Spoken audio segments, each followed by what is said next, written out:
네, 단체 교섭, 단체 협약, 쟁의 행위를 강의할 법률사무소 일과 사람의 손익찬 변호사입니다. 좀 딴 나라 얘기처럼 보일 수도 있어요. 그 조합원이 아닌 분들 아니면 뭐 이제 일반 조합원들이 보기에는 나랑 뭐 상관없는 거 아닌가라고 볼 수 있는데 이거 보시다 보면은 의외로 재미있는 구석이 많다. 신기하다. 저렇게까지 할 수 있구나. 저런 내용이구나. 이런 거를 알아가는 시간이었으면 좋겠습니다. 첫 번째로 이제 교섭입니다.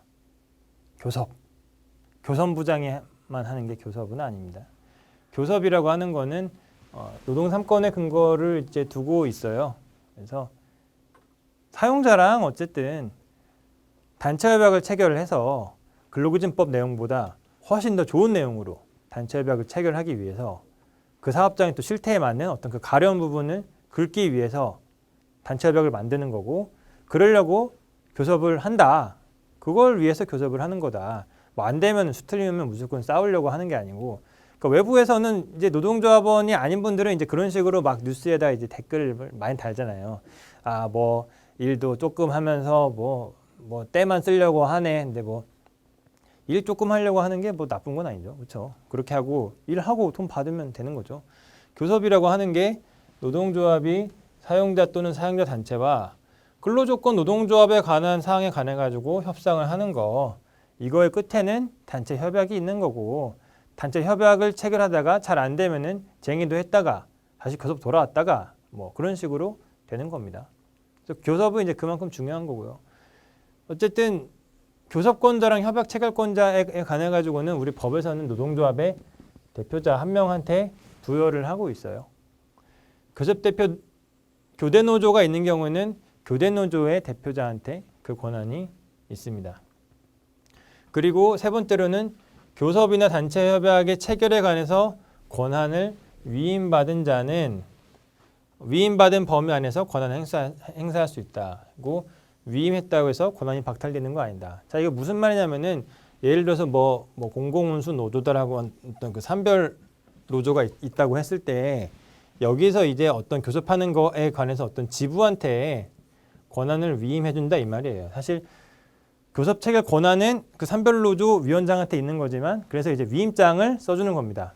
뭐 몇 년도 교섭에 관해 가지고 뭐 그 권한을 위임함이라고 하는 거예요. 근데 권한 위임해줬다고 해서 위임인 권한이 박탈되는 게 아니죠. 그대로 남아 있는 겁니다. 그래서 물론 이제 체결권이 이렇게 있다고 해서 뭐 이게 예전에 말하는 그런 거 있잖아요. 도장 찍고 이제 뭐 도망가는 거. 이제 그런 거를 막기 위해서 교섭, 그러니까 협약안 가한 정도를 해놓고서는 그 다음에 이제 그거에 관해서 조합원들 총회에서 인준투표를 한다.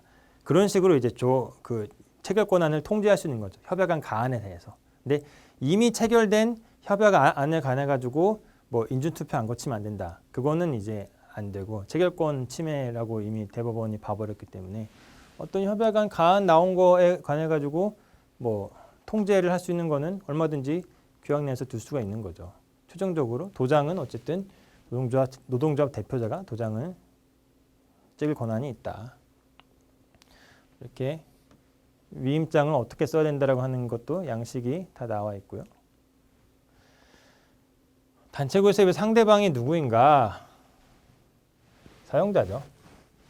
네, 사용자인데 최근에는 이제 사용자 범위가 확대가 되고 있다. 근데 이제 여기서 유의하셔야 되는 게 부당노동행위 지배 개입에 있어 가지고 사용자성이 이제 확대가 되고 있지.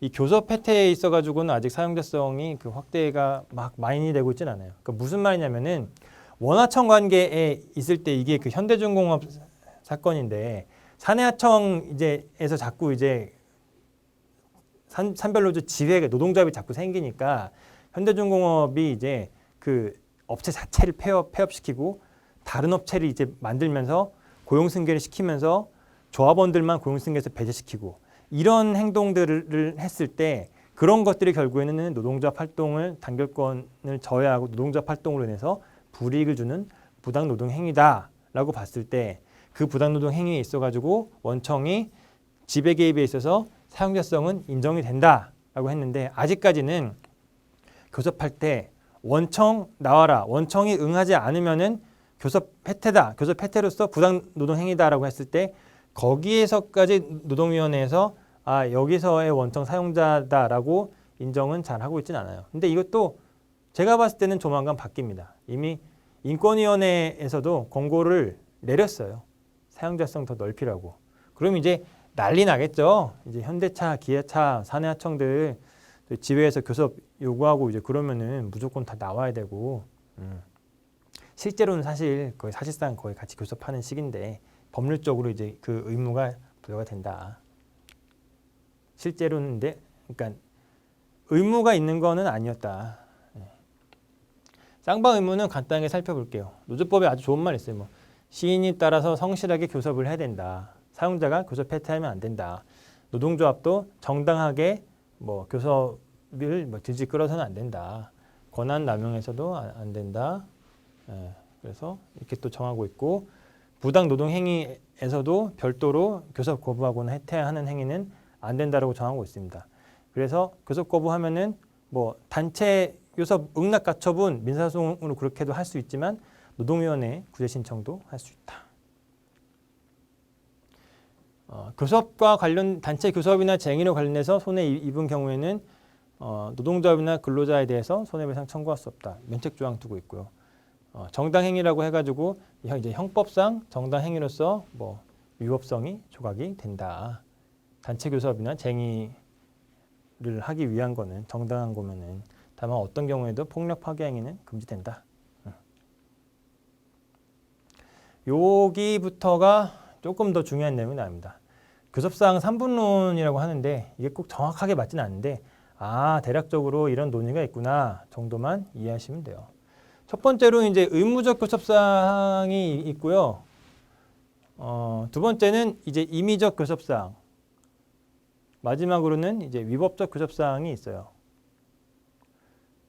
의무적 교섭사항은 딱 들어맞는 건 아닌데 이제 규범적 부분 단체 협약에 있어가지고 근로 조건에 관한 부분은 사용자가 노동조합의 교섭 요구에 거부할 수 없다.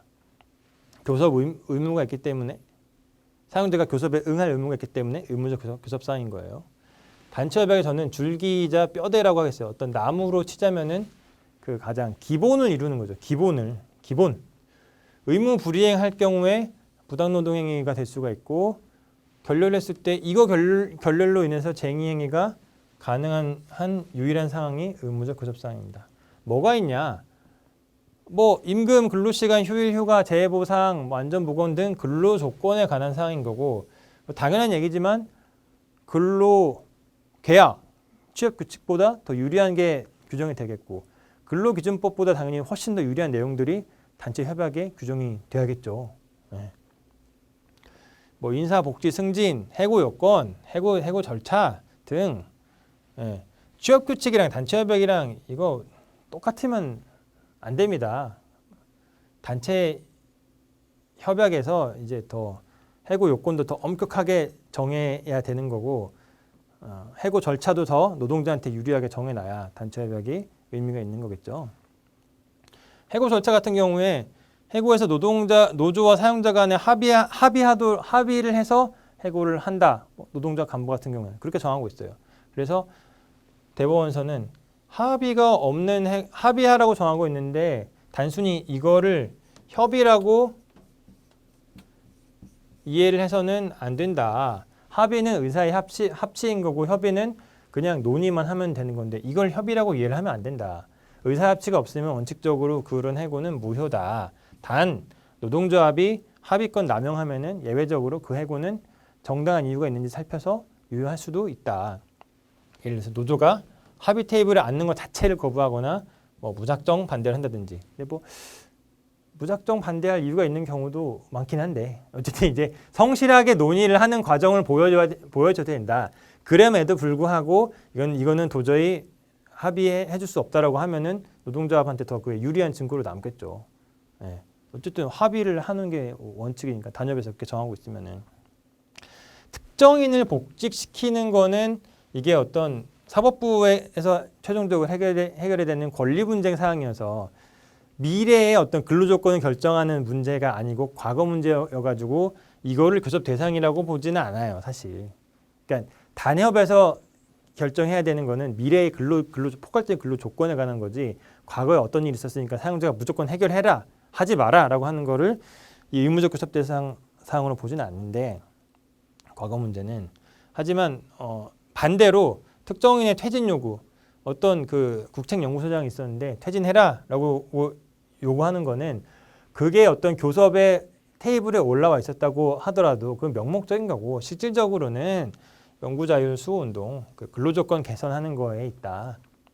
따라서 교섭사항이 된다. 뭐 그게 들어가 있다고 해가지고 뭐 쟁의나 이런 게 부당한 게 아니다. 그겁니다.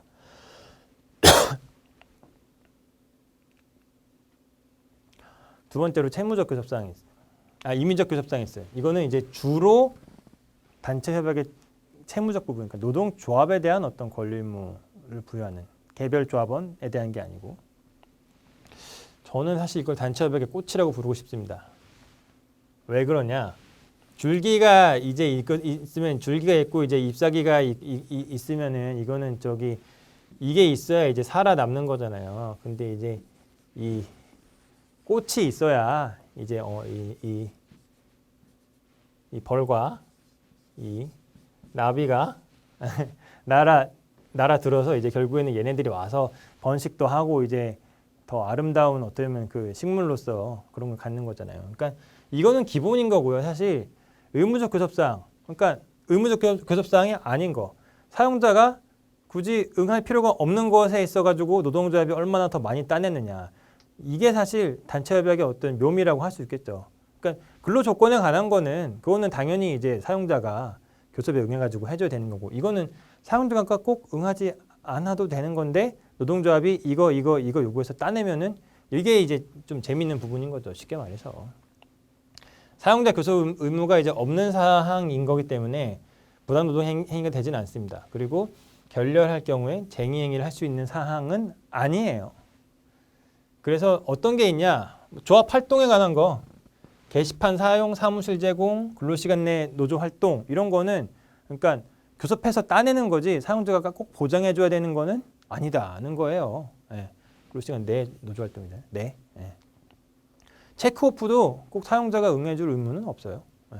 전임자 관련된 것도 마찬가지예요.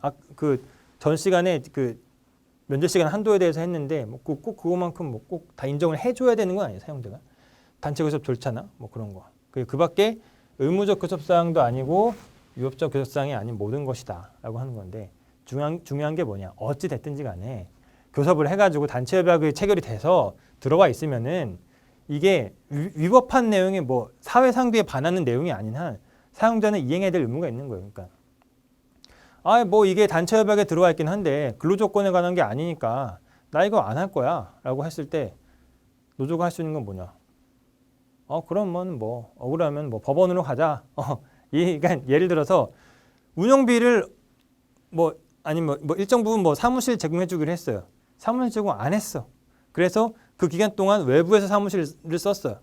그랬을 때는 임대료 상당의 손해배상 청구할 수 있는 거예요. 혹은 뭐 그런 식으로 민사소송으로 풀 수 있는 거예요. 단체협약 체결했는데 안 지켰으면. 규범적 부분은 뭐 말할 것도 없고. 그래서 이제 포레시아 정리해고 사건에서 이제 뭐가 있었냐면요. 공장 이전하면서 구조조정하지 않겠다라고 합의를 했어요. 2008년도에. 근데 그러고 나서 만 1년도 안 돼가지고 정리해고를 한 경우에 이제 유효하냐, 이런 합의를 했을 때, 그래서 종전의 논의는 뭐냐면은 뭐 정리해고를 아예 하지 말라라고 하는 거는 그런 거를 요구로 해가지고 쟁의행위를 하는 거는 위법하고, 왜냐? 그거는 이제 경영권의 본질에 관한 사항인 거기 때문에 그거를 이유로 교섭 요구를 했다가 거부됐을 때 쟁의행위 하는 거는 목적 일탈이다, 위법하다라고 봤지만 이미 체결한 거예요. 단체협약에 그렇게 정리해고 안 할게 라고 자기들이 합의를 해줬어요. 그러니까 꼭 단체협약서에다가 한 게 아니고 노동조합이랑 사용자랑 해서 합의를 했어요. 그러면은 약속했으면은 지켜라. 그 내용이 강행법규에 위배되지 않는 한 단체협약으로서 효력이 인정이 된다. 그래서 협약에 위반한 이 해고는 무효다. 물론 이제 정리해고로서 요건이 있는지도 살펴는 봤어요. 그래서 약속을 했으면은 특별한 사정이 없는 이상 지켜라 이거예요. 아주 뭐 그런 건 안 되겠죠. 예를 들어서 뭐 앞으로 이 회사가 문을 닫을 때까지 정리해고를 하지 않겠다라고 해가지고 합의서를 썼어요. 오케이라고 했는데 그런 경우에는 이거는 너무 뭐 경영권의 뭐 본질에 대한 침해다. 영영 해고 못한다라고 하는 게 말이 안 되지 않냐. 그러면 뭐 폐업도 못하냐. 뭐 그렇게 볼 수는 있겠지만 이건 뭐 1년도 안 돼서 이런 식으로 했으면은 이거는 지켜야 될 약속을 배신했다 이거예요. 그래서 그렇게 한 거는 정리해고는 무효다. 마지막으로 위법적 교섭 사항이 있는데요. 뭐 크게 중요한 건 아닙니다. 네. 단체 협약으로 정해도 효력이 없는 부분이다라고 하는 건데 뭐 거의 이런 건 없어요. 그러니까 거의 좀 말도 안 되는 내용들이 좀 비상식적인 내용들이 들어왔을 때, 그러니까 뭐만 이제 이해하시면 되냐면은 산재 피해자 유족 특별 채용 조항이 이제 유효다. 이게 뭐 고용 세습 뭐 그런 말이 있었던 판결인데 이거 고용 세습 이거 고용 세습 아닙니다. 산재 피해자 산재로 인해서 사망했을 경우에 거기에 이제 그 자녀를 특별 채용할 수 있도록 이제 조항을 두는 거. 그러니까 뭐 아빠가 뭐 여기 다닌다고 해서 무조건 아들 채용하고 뭐 그런 게 아니고 이런 특별한 경우에 조항을 뒀을 때 이제 2심까지는 무효라고 봤어요. 이게 뭐 공소양속에 반한다, 뭐 고용세습이다 이런 식으로 해서 3심에서는 산재 피해자에 대해서 보호를 하고 있고 산재 피해자뿐만이 아니라 뭐 다른 국가 유공자 같은 경우에도 다 보호를 해주고 있는데 뭐 그렇게 반사회적인 게 아니다 이 내용이. 예. 그래서 유효하다, 위법적 교섭 사항이 아니다라고 했어요. 그래서 이거는 정당하다. 네. 이것도 그러니까 결국에는 앞서 보면은 임의적 교섭 사항에 해당하는 게 될 수가 있겠죠. 이제 개별 노동자로 보면 이제 개별 그 유족의 권리인 거지만. 네.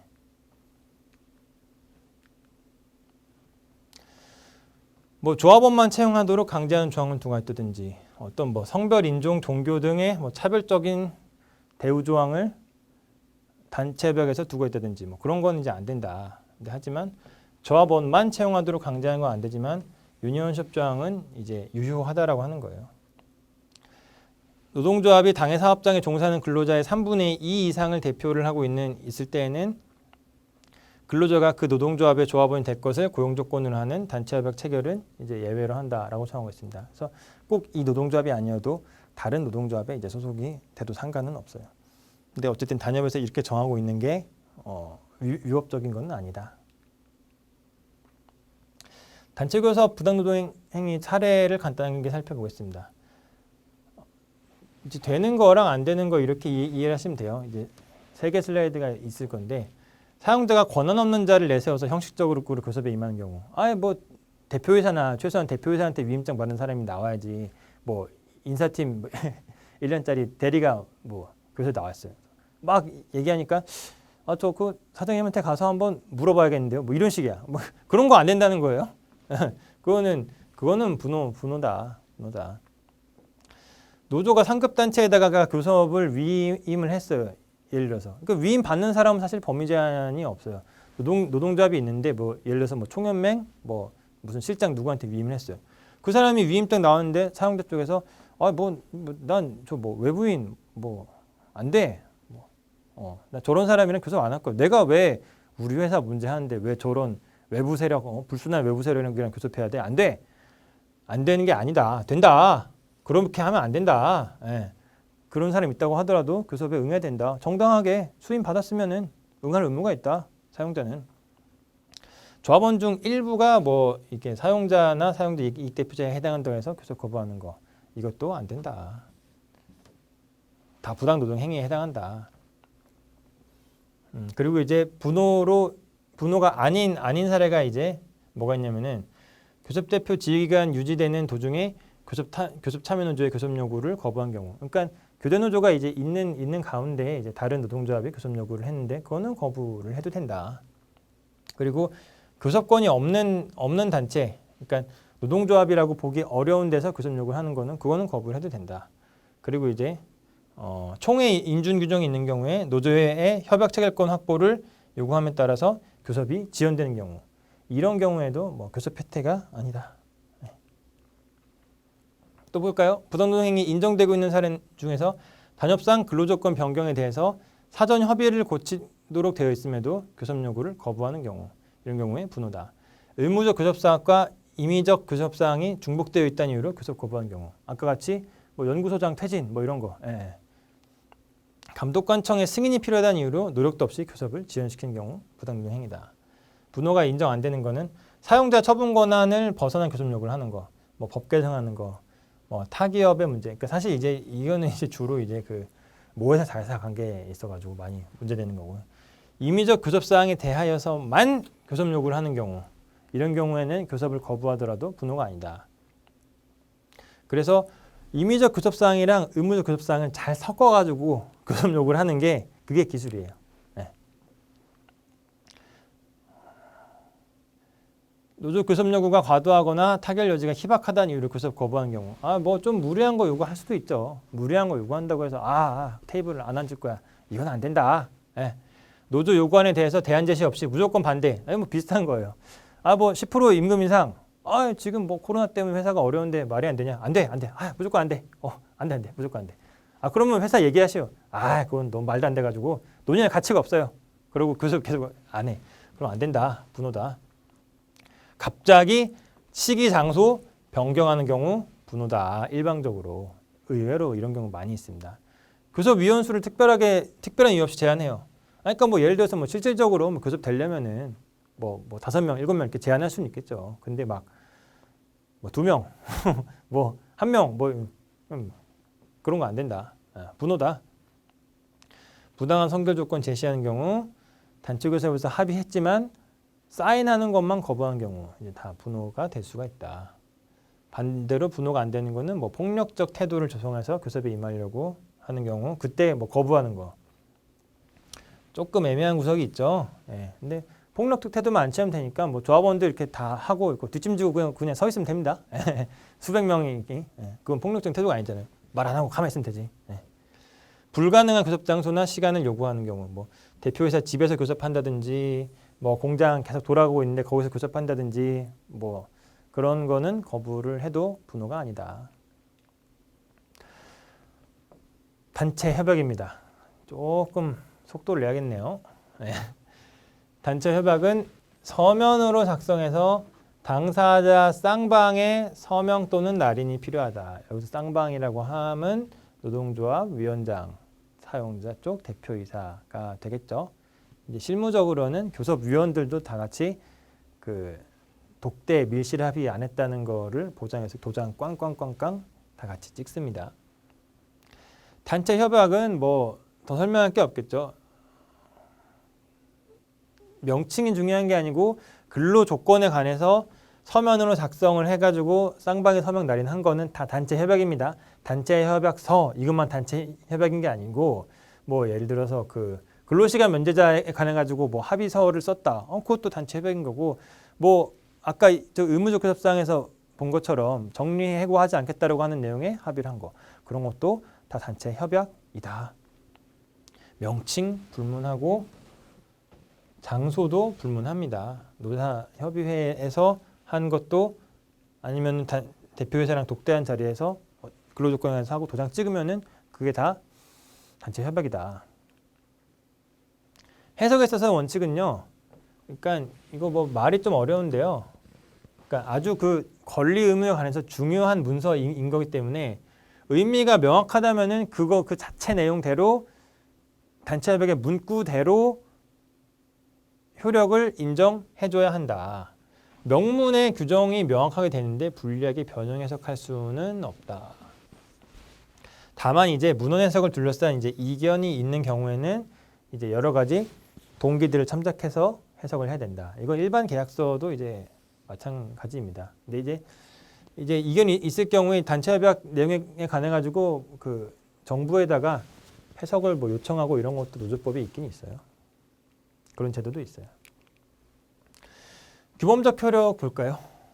그러니까 이거는 이제 어떤 거냐면은 우리 근로 조건에 관한 거, 근로 조건에 관한 부분이 규범적 효력인 거고, 반대로 채무적 효력은 그냥 그 노동조합에 관한 거, 노동조합 자체에 관한 거. 그러니까 쉽게 말해서 이 부분은 노동조합에 관한 부분인 거고, 여기는 이제 노동자에 관한 부분이다. 규범적 효력은. 그렇게 이해를 하시면 됩니다. 그래서 이거는 뭐 다 아시죠? 개별 근로계약이나 취업규칙이 더 불리하면 단체 협약이 우선적으로 적용이 된다. 원칙적으로 조합원들한테만 적용되지만 사업장 하나의 사업 또는 사업장에 동종 근로자 반수 이상이 하나의 단협 적용되면은 자동으로 된다. 사실상 안 좋게 보면은 무임승차가 된다. 지역적 구속력도 있어요. 하나의 지역에 있어가지고 동종 근로자 3분의 2 이상이 하나의 단체 협약 적용받게 되면은 노동위원회 의결을 얻어가지고 적용받게 되는 것도 있습니다. 채무적 효력 아까 말씀드린 대로 뭐 체크오프, 단체 교섭이랑 쟁여행에 관한 사항, 사무실 제공해라, 조합 활동 보장해라 이런 것들. 만약에 이런 건 이제 계약 노조와 사용자 간의 계약으로서 효력이 있는 거고 불이행했을 때는 쉽게 말해서 소송 걸면 민사 소송을 이제 걸면은 이제 되는 거예요. 그러니까 만약에 이제 편의 제공 같은 거 이제 안 했다, 사무실 제공하기로 했는데 안 했다라고 하면은 단체 협약 이제 위반이다. 뭐 이거를 뭐 분호로도 볼 수 있는 거고 민사 소송을 제기해가지고 손해배상 청구도 할 수 있는 거고. 예. 효력 범위가 있어요. 아까 원칙적으로는 조합원, 노동조합에게만 적용되지만 예외적으로 일반적 구속력이 미치는 경우에는 효력이 조합원 외의 사람들한테도 확장이 된다. 이건 한번 참고하시고요. 단체 협약에서 조합원 범위 자격 규정을 두고 있다고 하더라도 그걸로 인해 가지고 조합원 범위가 되는 게 아니고 조합원 범위 자격은 노동조합의 규약에서 정하는 거대로 된다. 단체 협약에서 정하고 있는 거는 단체 협약에 적용을 받는 노동자의 범위를 정한 것뿐이다. 유효 기간이 있습니다. 단체 협약 2년을 초과하도록 유효 기간을 정해도 무효입니다. 유효 2년의 기간을 그러니까 아예 기간을 정하지 않거나 2년을 초과해서 정했다고 하더라도 유효 기간은 이제 2년으로 합니다. 2년보다 더 짧게 정할 수도 있겠죠? 네. 초과해서만 정하지 않으면 되니까. 단체 협약 유효 기간이 만료되는 때 계속 교섭을 했는데도 새로운 단체 협약이 체결이 안 되면은 별도 약정이 있는 경우를 제외하고는 종전의 단체 협약은 그 효력 만료일로부터 3개월까지만 효력이 지속된다. 별도의 약정을 해놓으면은 되겠죠. 종결돼도 계속 효력을 유지한다 이런 식으로. 다만 단체 협약의 그 유효 기간이 경과한 후에도 새로운 단체 협약이 체결되지 아니한 때는 새로운 단체 협약이 체결될 때까지 종전 단체 협약을 효력을 존속시킨다는 취지의 별도의 약정이 있으면은 그에 따르되 그렇다고 하더라도 일방은 해지하고자 하는 날에 6개월 전까지 상대방에게 통과함으로써 종전의 단체 협약을 해지할 수 있다. 무슨 말인지 아시겠죠? 그러니까 기간 만료가 돼도 계속 유지한다라고 하는 거를 조항을 두면은 단체 협약의 효력이 유지가 되는데 그런 경우에도 일방이 통지를 하면은 통지받고 6개월이 지나면은 단체 협약은 이제 해지가 된다. 단 그런 경우에도 보실 것처럼 해지 이후 단체 협약 효력 단협이 해지됐어도 근로 조건에 관한 부분, 기본적 부분에 관한 거는 여전히 근로계약의 내용으로 남아서 노동자한테 이제 적용이 된다. 단협이 없는 상태니까 사실 이때는 취업규칙이나 근로계약 변경 통해서 근로조건 변경이 가능해요. 단협이 없는 상태이지만 단협의 내용만 적용되는 거니까.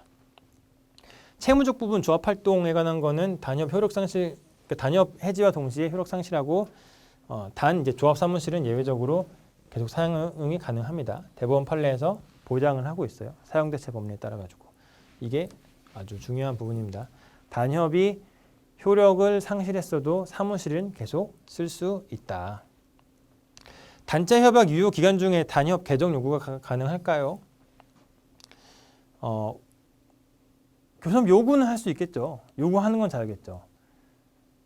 상대방이 사용자가 응하지 않아도 될 뿐이지 요구하는 것 자체가 뭐 불법적인 건 아니죠. 요구 자체가. 예. 근데 만약에 안 된다고 했을 때 뭐 이걸로 뭐 쟁의하는 거는 위법하다. 또 예외적으로 이제 가능한 경우도 있고요. 마지막으로 이제 이걸 보겠습니다. 단협 위반했을 때 단협 위반이 전부 다 형사처벌된다. 그건 아니고요. 여기에 해당하는 단협에서 정하고 있는 것 중에서 여기에 해당하는 걸 위반하면은 형사처벌이 됩니다. 계약 불이행했다고 형사처벌하는 아주 강력한 보호 조항이에요. 임금에 관한 거, 복리후생, 근로시간, 뭐 징계에 대한 중요한 절차 등등등 이제 보시면은 될 것 같아요. 그리고 민사청구는 아까 말씀드렸죠. 채무적 부분에 관해서 불이행했을 때. 세 번째입니다. 쟁의행위입니다. 쟁의행위는 이제 교섭이 잘 안 됐을 때 어쩔 수 없이 하는 거죠. 누가 쟁의가 좋아가지고 쟁의를 하겠습니까? 그렇죠. 다 집에 가서 따뜻한 밥 먹고 잠도 자고 그러고 싶은데 다 불가피하니까 하는 거죠. 누가 뭐 쟁의가 좋아서 하는 사람이 어디 있어요? 그렇죠. 집에서 잠도 못 자고 농성도 해야 되고 밥도 맨날 김밥만 먹고 짜장면만 먹고 이제 그래야 되는데 예. 교섭을 하다가 결렬이 됐어요. 이제 그런 걸 노동쟁의 상태라고 부르고 뭐 이런 상태에서도 얼마든지 단체 협약을 할 수는 있겠죠. 이 상태에서 뭐 해서 할 수 있는 거고 이제 노동위원회의 어떤 이제 조정 잘 되면은 단체 협약 체결 쟁의까지 안 가는 거예요. 근데 조정을 하다가도 잘 안 되면은 찬반 투표를 거쳐요. 최종적으로 노동위원회에서도 조정 불성립 결정이 났어. 조정 성립되면은 그걸로 이제 단협 체결하면 되는 거예요. 이랬을 때 쟁의행위가 결국에는까지 가는 거다. 교섭을 성실하게 했는데 안 됐어. 조정에 갔어. 안 됐어. 찬반 투표까지 거쳐서 다 조합원이 찬성을 해요. 그러면은 파업, 태업, 뭐 등등이라 업무에 저해를 주는 쟁의행위로 가게 된다. 노동쟁의 상태를 이제 전제로 하고요. 더 이상 합의의 여지가 없다. 열심히 했는데도 더 이상 의견 불일치 상태가 계속된다. 어쩔 수가 없다. 조정은 반드시 해야 됩니다. 투표도 반드시 거쳐야 되지만 조정도 반드시 거쳐야 됩니다. 그래서 이제 의무적 교섭사항에 관해 가지고 의견 불일치가 이제 심했을 때인 거고 얼마나 더 교섭을 뭐 5차례 해서 뭐 불성립입니까? 뭐 10차례 불성립입니까? 그런 기준은 없어요. 그거에 관해 가지고는 결국에는 노동위원회가 어느 정도 재량을 가지고 판단합니다. 이거 도저히 뭐 이뤄질 여지가 없다라고 보면은 조정 불성립 되는 거죠. 자, 쟁의행위도 그 아까 전 시간에서 본 조합활동이나 마찬가지로 뭐 정당한 쟁의행위가 이제 보호를 받는 건데 뭐 이런 것들이 이제 다 쟁의라고 볼 수 있어요. 뭐 전면적으로 파업하는 거, 일하면서 작업 속도를 늦추는 거, 그냥 뭐 9 to 6로 일하는 게 아니고 이제 뭐 9시 전에 원래 나와서 준비하잖아요. 근데 그런 거 안 하고 딱딱 그냥 지켜가지고 하는 뭐 준법 투쟁도 있고 직장 일부를 생산 주요 시설이 아닌 데를 점거하는 것도 있고요. 쟁의 행위가 아닌 뭐 조합 활동이나 뭐 조합 활동 아닌 거 이제 이런 게 있다 보시고 이제 직장 폐쇄 사용자가 직장 폐쇄를 할 수도 있습니다. 쟁의에. 근데 직장 폐쇄는 선제적으로 하는 거는 불가능하고 쟁의가 있고 난 다음에 방어적 수동적으로 하는 것만 가능하다. 그리고 쟁의의 핵심은 정상적인 업무를 저해하는 거다. 뭐 이런 식으로 아예 그냥 논문 제공을 안 하고 저기 체육관에 이제 모여서 뭐 결의 대회를 하고 근무 시간 중에 이런 파업, 쟁의죠. 근데 뭐 태업한다든지 속도를 뭐 낮춘다든지 기계 파괴, 기계 파괴는 하면 안 됩니다. 그 폭력적 수단은 아예 그냥 하면 그 쟁의 행위로서 어떤 경우에도 금지되고 있기 때문에 파괴는 하면 안 되고 뭐 이제 이런 유형들이 있다 이거죠. 뭐 무임승차를 권유한다든지 택시를 빈 차로 운행한다든지 소극적 태업으로 이제 사실 뭐 주로 이제 이런 걸 많이 하죠. 소극적 태업을 많이 하죠. 이런 건 이제 겁나가지고 이제 잘 현실적으로 못하고 속도를 뭐 늦춘다든지 그 준법 투쟁한다든지 뭐 그런 식으로 불매 운동 하는 것도 뭐 쟁의가 되는 경우도 있고요.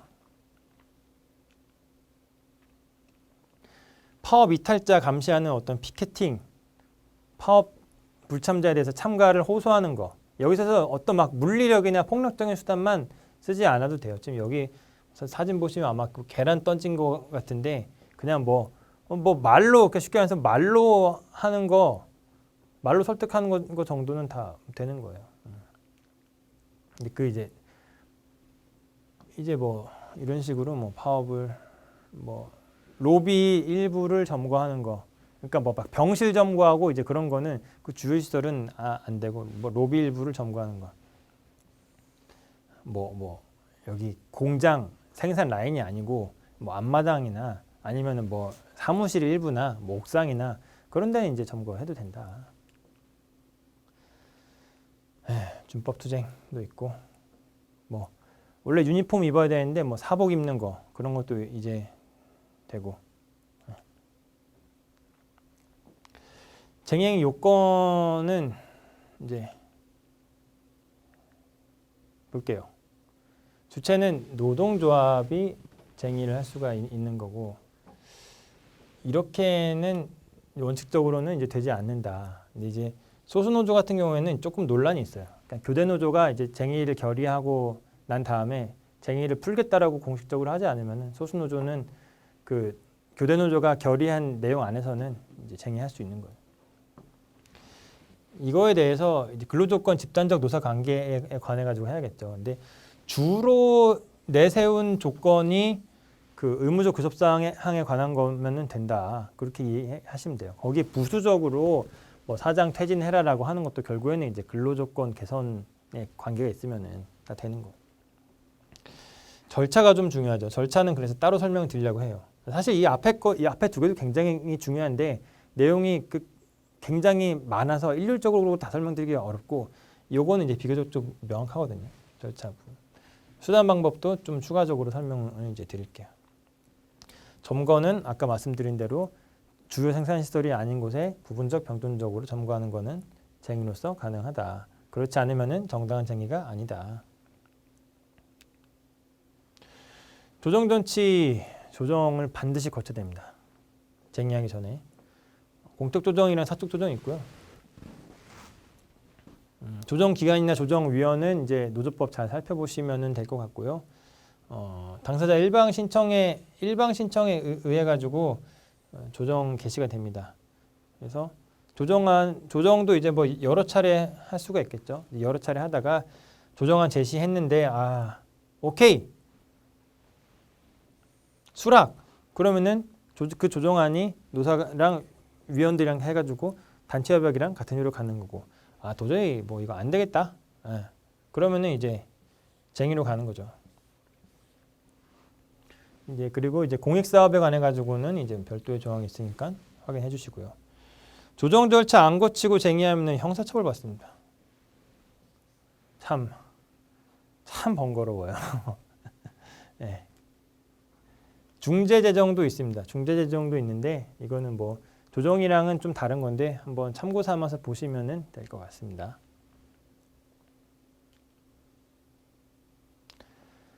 찬반 투표 반드시 거쳐야 돼요. 네. 직접 비밀 무기명 투표를 하라고 노조법에서 정하고 있고요. 거수나 박수로서 짝짝짝짝 손들고 안 됩니다. 직접 비밀 무기명 투표를 반드시 하고 가급적이면은 투표 용지도 보관해놓고 개표 절차도 투명하게 다 기록해 놓는 것이 좋습니다.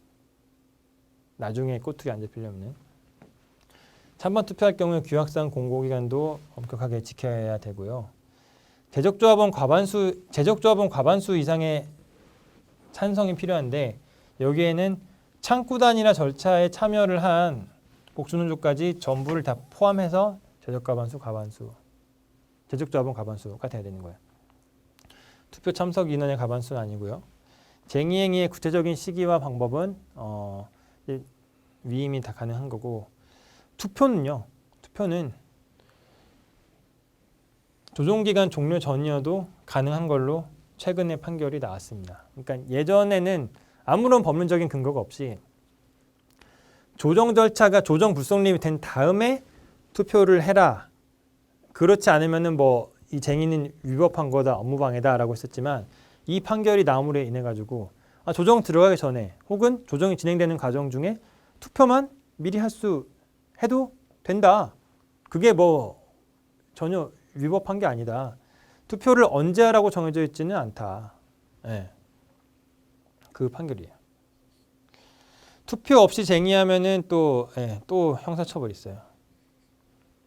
거의 그 형사처벌 조항이 쟁의 관련돼서는 지뢰밭처럼 다 있다고 보시면 됩니다. 자, 그래서 이런 절차를 다 이제 마쳤을 때 흔히들 하는 말이 쟁의권을 얻었다. 법률에 있는 말은 아니지만 실무적으로 많이 쓰이는 말이죠. 교섭하다가 안 되고 조정도 안 되고 투표까지 다 했다. 쟁의권을 얻었다. 이렇게 얘기를 합니다. 수단 방법에 관해서 볼게요. 쟁의행위 수단 방법에 관해서. 노동조합의 지도 책임이라고 하고 있는데 쟁의행위와 관계없는 자 또는 근로를 제공하려고 하는 자의 출입, 조업, 정상적인 업무를 방해하는 방법을 행해져서는 안 된다. 그러니까 참여하는 조합원들이 저거 하는 거는 일을 안 하는 거는 상관이 없는데 일하려고 하는 사람을 막으면 안 돼. 쟁의행위 참가를 호소하거나 설득하는 행위로서 폭행, 협박을 사용해서도 안 된다. 여기서 중요한 거는 호소나 설득은 당연히 되죠. 내가 내 입 갖고. 그렇죠? 무슨 말을 못합니까? 그건 되는데 폭행, 협박을 해서는 안 된다. 물리적으로 막아서도 안 된다. 그 말이에요. 그러니까 호소 참가는 아까 돼요. 뭐 아까 그 빌리 엘리어트처럼 그런 건 돼요. 그런 건 됩니다. 계란 던지면 안 되죠. 그건 폭행이니까. 계란 던지면 안 됩니다. 작업시설이나 손상이나 원료 제품 변질 부패 방지하기 위한 작업은 쟁의 기간 중에도 정상적으로 수행돼야 된다. 이렇게 정하고 있습니다. 폭력행위 금지가 또 별도 조항으로 있어요. 폭력 파괴행위 또는 생산, 저건 당연한 거고 생산 기타 주요 업무에 관련되는 시설과 이에 준하는 시설로서 대통령령이 정하는 시설을 점거하는 행태로는 행할 수 없고 3년 이하 징역, 벌금이 있습니다. 그러니까 주요 생산 시설은 점거해서 일 자체를 못하게 하는 건 안 되고 쉽게 말해서 노무 제공을 거부하는 것만 된다. 그 말이에요. 사업장 안전보호 시설에 대한 정상적인 유지 운영하는 거는 쟁의를 해도 그거는 이제 금지가 된다. 유지 운영을 정지, 폐지 또는 방해하는 행위는 쟁의 행위로서 허용될 수가 없다. 민형사상 면책 규정이 있습니다. 앞에서 다 살펴본 거기 때문에 정당한 조합 활동, 교섭에 대한 거랑 마찬가지로 쟁의 행위에도 정당한 거는 다 민형사상으로 면책이 됩니다. 손해배상 원칙적으로 안 되고 업무방해 처벌도 안 되죠. 불이익처분 금지, 부당 노동행위로 처벌받습니다. 정당한 단체행위 참가한 거를 이유로 인해서 해고를 하면은 안 된다. 이제 해고뿐만이 아니라 인사적 불이익도 다 안 된다. 사용자 채용 제한, 이게 또 이거 중요하죠. 쟁의 기간 중에 쟁의로 중단된 업무 수행을 위해서 당해 사업과 관계없는 자를 채용 또는 대체할 수가 없다. 중단된 업무를 도급 또는 하도급 줄 수도 없다. 그러니까 그거는 가능한 거예요. 그 기존 노동자 중에서 파업에 참가하지 않은 사람한테 원래 하던 일이 아닌데 이제 이거를 시키는 거는 가능한 건데 채용을 해가지고 아니면 혹은 어디서 파견도 있는데 인력을 파견받아 가지고 쟁의로 중단된 업무를 시켜서는 안 된다. 그 말인 겁니다. 이게 최근에 이제 많이 이제 문제가 됐던 게 이제 근로기준법상 이제 근로자가 아니고 이제 노조법상 이제 근로자인 사업장, 그러니까 쉽게 말해서 택배 노동자 사업장에서 이제 대체 인력 투입하려고 할 때 쟁의행위 중에 그런 걸 이제 가로 막았을 때 어떤 경우에는 그 정당한 쟁의행위로서 그러니까 대체 인력 투입이 위법한 거기 때문에 그걸 막는 게 정당행위다라고 본 판결이 있고 그렇게 보지 않은 판결이 있어요. 최근에 2020년 하반기에. 근데 사실관계가 크게 다르지 않은데 어떤 경우에는 대체 인력 투입이 정당하다. 어떤 경우에는 부당하다. 이런 식으로 나오고 있어서 아마 조만간 몇 년 내로 대법원에서 정리가 될 것 같습니다. 근데 흐름은 점점 더 이거를 금지하는 쪽으로 가고 있다. 마지막으로요. 사실 제일 답답하게 하는 게 이제 그 업무방해죄잖아요. 형법에서 정하고 있어요. 그러니까 위력으로서 사람의 업무를 방해한 자는 처벌한다라고 정하고 있어요. 그래서 앞서 보셨던 그 노조법상 처벌 조항보다요. 이 업무방해죄가 더 형량이 더 무거워요. 형량이 더 무겁고 요건도 보세요. 굉장히 포괄적이잖아요. 그렇기 때문에 사실 노조법 뭐 투표 위반 이런 걸로 인해 가지고 기소되는 게 아니고 그걸 안 했을 때 정당한 쟁의 행위가 아니다. 정당한 쟁의 행위가 아니고 노동조합의 그 위력이 그 위세를 부려가지고 쪽수가 이제 많고 노동조합이 그렇잖아요. 힘도 세고 이제 그런 걸로 나 일 안 해라고 해가지고 사람의 사용자의 업무를 방해했다라고 포괄적으로 봐가지고 처벌을 한다. 업무방해죄가 그런 거다. 그렇게 이해를 하시면 됩니다. 근데 비판은 굉장히 많죠. 아니 노동자가 노예도 아니고 근로계약에서 일하기로 정했잖아요. 근데 그거를 안 했어요. 그거를 그냥 집단적으로 안 할 뿐이에요. 노무 제공을. 아니 그러면은 뭐 그게 정당하면은 징계 못 하겠지만 뭐 노무 제공 집단적으로 안 한 게 부당하면은 뭐 징계를 내리거나 그러면 되는 거지. 그거를 국가 권력이 앞장서서 업무방해죄로 처벌을 해라라고 하는 거는 사실상 강제노동을 시키는 거다. ILO가 금지하는 강제노동을 시키는 거다. 이런 비판이 있습니다. 소극적으로 노무 제공을 단순하게 거부하는 것임에도 업무방해죄로 처벌하는 거는 문제가 있죠. 아니 4인 간의 계약 체결을 해서 불이행한 건데 그걸 다 처벌하지는 않잖아요. 돈 떼먹었다고 다 처벌하지는 않잖아요.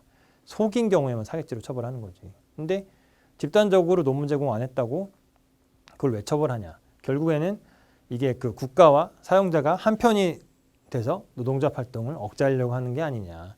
그런 의심을 많이 받고 있죠. 의심이라기보다는 사실상 뭐 기정사실. 네. 판례의 변화를 살펴볼게요. 과거부터 최근까지.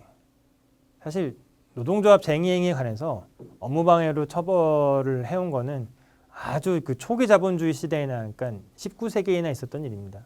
이미 유럽에서는 다 사라졌어요. 민사상 손해배상 청구도 금지되는 경우도 굉장히 많아요. 아주 예외적인 폭력적인 수단 하는 경우가 아닌 이상. 교섭하다가 쟁의에 들어가서 일 안 한 게 기본적으로 불법이다라고 하는 시각인 거잖아요. 업무방해죄로 처벌된다는 게. 예전 판례는 쟁의 행위 자체가 위력 업무방해임을 전제로 해가지고 그러니까 불법임을 전제로 해서 아까 살펴본 노동조합법상 주체, 목적, 절차, 수단, 방법 등 노동조합법이 정하는 거를 다 거치면은 정당 행위로서 위법성이 조각돼서 무죄다라고 봤던 게 종전 판례였는데 최근 이제 2010년도 이제 즈음에서 선고된 판결은 뭐냐면은 사용자가 예측할 수 없는 시기에 전격적으로 이뤄졌고 갑자기 이제 이뤄졌고 사업 운영에 심대한 혼란 내지 막대한 손해를 초래해야 내 사용자의 자유의사가 그 억압되는 위력 행사다라고 봅니다. 무조건 불법임을 전제한 태도에서 한 발 후퇴했다라고 하는 건데 이거는 그러니까 예전에 그 쟁의행위가 아주 제한되거나 금지되는 사업장에서만 사실 이게 말이 되는 거겠죠.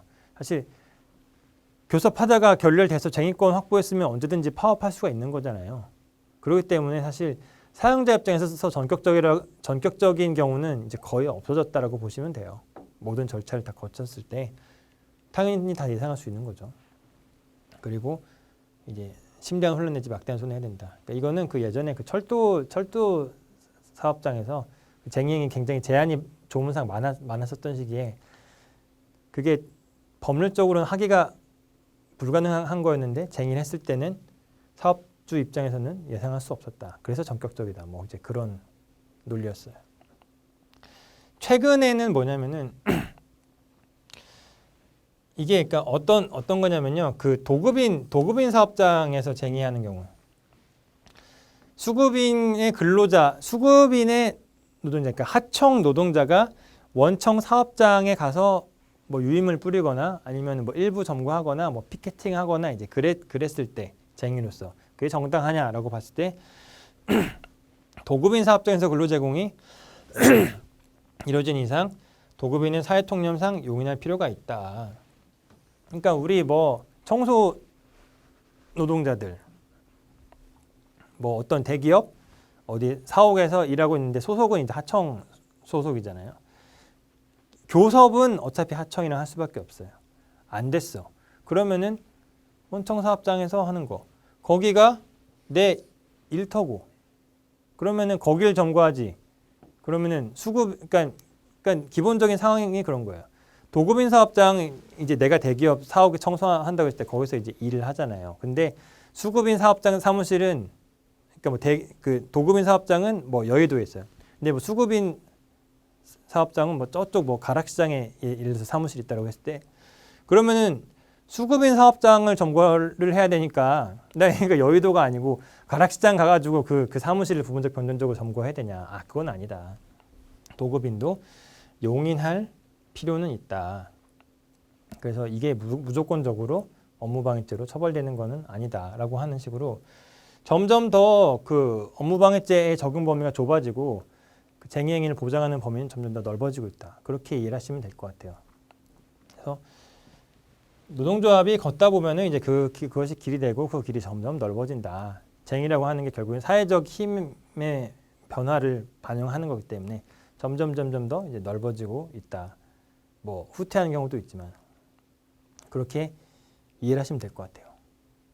자, 오늘 다뤘던 내용은요. 사실 대학교 강의로 한다면은 정말 몇 주에 걸쳐야 되는 다 내용들입니다. 하나하나가 다 중요하고요. 하나하나가 깊이 들어가면은 정말 뭐 논문 과목으로 다 나올 만한 주제들이에요. 근데 시간의 제약이 있다 보니까 전반적으로 이제 어떤 거구나 한 맛만 보는 정도였다라고 이해를 하시면 될 것 같습니다. 도움이 되셨기를 바라면서요. 이상 강의 마치겠습니다. 감사합니다.